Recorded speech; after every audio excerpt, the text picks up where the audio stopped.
باسی زمینەی سەر هەڵدانەکەمان کردووە نەتەوایەتی لەکوێوە سەری هەڵداوە یەکەم جار زمینە فکرەکەی لەکوێیە کە لە ئەوروپاوە بووە دوایی باسی ئەوەکەین کە لەوێ کۆتایی پێهاتووە بەڵام ئەوەی کە گەیشتووە بە جیهانی مسلمانان شتێکی ترە غەیری ئەو بزوتنەوە فکریە نەتەوایەتیەی کە لە ئەوروپایە دروست بوو و دەوڵەتانی نەتەوەی لەسەر دروست بوو پاشان دەوڵەتانیش وردە لەگەڵ زەمەنا زیاتر پێشڕەوتیان کرد و سیستمی خۆیان زیاتر بۆ ڕۆشنتر بوو و دروست بوو اینجا مافی هاوڵاتێتی و جنسیە و سنووردانان و سیادەی دەوڵەتان و سەروەری یاسا و دەستور و ئەم جۆرەشتانیان زیاتر داڕشت لە ماوەی ئەم 300 ساڵەی دواییە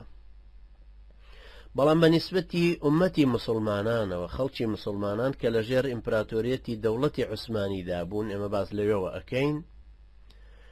ئەوان دواتر لەت بوون بۆ 56 وڵات کە لە ئومەتی ئیسلام ئێستا هەمووی تەوزیع بووە بە 56 وڵات و 76 کەمایەتی کە چەوسێنرانە و هەندێکیان هەر نەماون وەکو ئەوانەی لە جزیرەی کریت بوون لە دەریای سپیناوە ڕاست ئەمە باسەکان بە شێوەیەکی گشتی ئاوان ئەمڕۆ دێمە سەر باسێک ئەگەر بۆمان بکرێت کۆتایی ئەو قۆناغی دووەمی باسانەی ئێمەیە کە باسی ئیمارەتە کوردیەکانمان کرد کە ئیماراتێکی ئیسلامی بوون بە سەرپەرشتی شێخانی تەریقەویان شەخصیاتی متەنەویری دینداری بوون و سیستمێکیش کە تەنفیزەکرا یاسا و ڕێسایەک کە بوو بە دەستوری ئیمارەتەکان شەریعەتی ئیسلام بوو ئەو کەسانەی کە سەری دەوڵەتە کوردیەکان بوون هەمووی مسلمانی دیندار و سەرڕاست بوون لەگەڵ ئیسلامەتیە ئەمانە گرنگیەکی خۆیان هەیە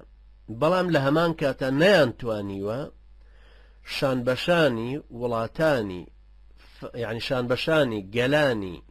فارس و تورک و عەرەب ببن بە ساحەب قەوارەیەکی تایبەتی خۆیان دواییتر کە نێو بنرێن دەوڵەت وەکو کە عەرەبەکان دوایی دروست بوون ئەلبەتە فارس و تورکەکانیش هی خۆیان هەر هەبوو ئەوان دەوڵەتی خۆیان هەر هەبوو زەعیف بوو بوون لەو ئیمپراتۆریەتە گەورانەی کە هەیان بوو بۆ نمونە دەوڵەتی ئێران هەتا ساڵی 1925 کە هێشتا سنووری بۆ خۆی بەو شێوێت دیاری نەکرابوو بەشێک لە ئەفغانستانیشی حکومە کرد یان بەشێک لە بەلوچستانی ئێستا کە کەوتۆتە ناو حدودی پاکستانەوە هەروەها تورکەکان ئەو کاتە دەوڵەتی عوسمانی زۆرێک لە بەڵقان و هەڵکشاوتر بەرەو سۆڤێتی کۆنی ئەوسا ئەوانیان هەموو حکومە کرد جگەلەوەی کە گەیشت بوونە حدودی یەمەن و شیمالی ئەفریقیاشیان حکومە کرد بەڵام بە نیسبەتی ئێمەوە وەکو کورد ئەوە گرنگە کە بزانین ئێمە 18 ئیمارەتمان لەو سەردەمانەیە هەبووە کە هەتا ساڵی 1970 تر هیچ شتێکیان نامێنە لەو ئیمارەتانە و ئەو کیانانەی کە درستی ژەبن وەکو کیانەکانی پێشووتر نین بۆ نمونە نە ئەوەی اسماعیل خانی سمکۆ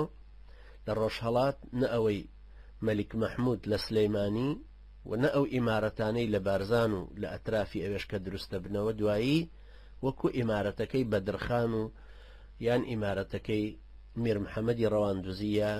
ئیمارەت و دەسەڵاتەکەی شێخ عوبەیدوڵڵای نێهری نەبوونەتەوە ئەمە ئێستا کە باسی لێو ئەکەین باسی ڕۆڵی سوڵتان عەبدولحەمیدە لە دروستکردنی ئەوانەی کە پێیان وترا ئەلئەلویە الحەمیدیە سوارچاکانی حەمیدی فرسانی حەمیدی طبعا فرسان بەو نوعانە کە ئێستا لە کوردستانی ئێمە کەوتت فرسان یعنی جاش فرسان لە ئەسڵە خۆی یعنی سوارچاک حکومەتی عراقیش کە جاشەکانی ناو نابوو فرسان سەلاح الدین مەبەستیەوە بووکەوە اعتزاز بەخۆیانەوە بکەن کە گوایە ئەمانە شەرعی وەکو ئەوانەی سەلاح الدینی ئەیوبی وان با لە ژێر باڵی حیزبی بەعسی شابن سوڵتان عەبدولحەمید یەکێکە لە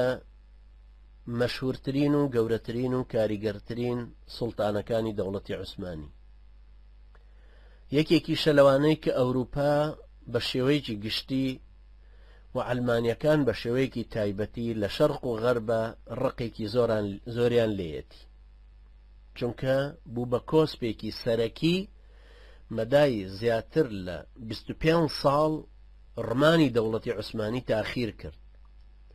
ڕێی لە ئەلمانیەکانیش زۆرتر گرت وەک لەوەی کە زوو بتوانن بێنە پێش. سوڵتان عەبدولحەمید ئەسڵ کە هاتبووە پێشەوە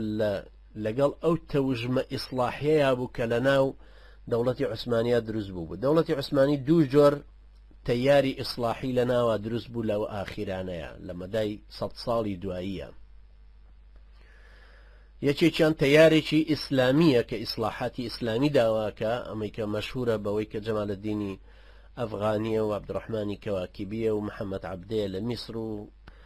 دەیان مەشهوری تری جیهانی ئیسلامی کە هەموو هەدەفێکیان ئەوە بووە ئیسلاحاتێک لە ناو دەوڵەتی عوسمانیە بکرێ بەڵام دەوڵەتە عوسمانیەکە خۆی بمێنێ. کۆمەڵێکی تری ئەلمانی هەن کە دوایی بە ناوی اتحاد و تەرەقی دێنە پێشەوە ئیشەکەن و ئینقلابێک لە 1970 ئەکەن بەسەر سوڵتان عەبدولحەمیدە و ئیتر لە مەدای 100 ساڵی دواییە ئەوان کاریگەریانە بێ و ئەوانش ئەبن بە مەدرسەیەکی فکری سکولاریزمی بۆ عەرەب و فارس و کورد و ئەوانی تر. ئەوانە بە شێوەیەکی ئەلمانی گۆڕانکاریەکیانەوێ کە دەوڵەتی عوسمانی ببێ بە دەوڵەتێکی نەتەوایەتی تورکی مۆدارنیزم وەکو ئەوەی کە لە ئەوروپا ئەوان بینیویانە و متەئەسیر بوون پێی. سوڵتان عەبدولحەمید لەو فترانەیە دێتە پێشەوە، بەڵام سوڵتان عەبدولحەمید یەکێکە لەوانەی کە مەشهور بووە بەوەی کە ئیسلاحاتێکی ئەوێ لە ساڵی 1880 کە تاکو 1909 تقریبا حکومەکە ئیتر بەڕەسمی لەو کاتە لایە بن، بەڵام فترەی حکومەکەی ئەو کە خۆی لە ساڵی 1876 بۆ 1901 کارتێکردنێکی گەورەی هەیە. مەرحەلەیەکی قۆناغێکی مهمە دیسان لە مێژووی کوردیشە، چونکە لەو فترانەی ئەوایە کە ئەو ململانێ و دەبەڕێک ڕاچوونە ئیستیعماریە تند و تیژە لە ڕۆژهەڵاتی کوردستانە، ڕۆژهەڵاتی باکووری کوردستانە بڵین لە ئەناضۆل کە ئێستا کەوتۆتە کوردستانی سەر بە تورکیاوە کە دروستە بێ. لەو شوێنەی کە بزوتنەوەی نەتەوایەتی ئەرمەنیەکان بە پاڵپشتی دەوڵەتە ئەوروپاییەکان بە تایبەتی ڕووسیای قەیسەری هەوڵی دامەزراندنی قەوارەیەکی ئەرمەنیان لە ناوچەکەی ئەدا لەو شوێنەی کە ئێستا پێوترێ ڕۆژهەڵاتی تورکیا کە زۆرینەی کورد بوون و ئەو کاتەش ئەرمەنیەکان لە 18.6 دانیشتوانەکەیان پێکەهێنا، بەڵام ئەوروپا بە شێوەیەکی گشتی پشتی ئەگرتن، هەروەها قەیسەریەکان بە تایبەتی تەدریبیان پێکردبوون و بزوتنەوەکەیان چەکدار کردبوون بۆ ئەوەی بێن و لەو ناوچەیە وڵاتی خۆیان دەوڵەتی خۆیان دابمەزرێن. لەم فترایە کە سوڵتان عەبدولحەمید و ئەو لیوای حەمیدیەی کە دروستێکە فورسانەکانی حەمیدیە الخەیال الحەمیدیە سوارچاکان و ئەسب سوارانی حەمیدی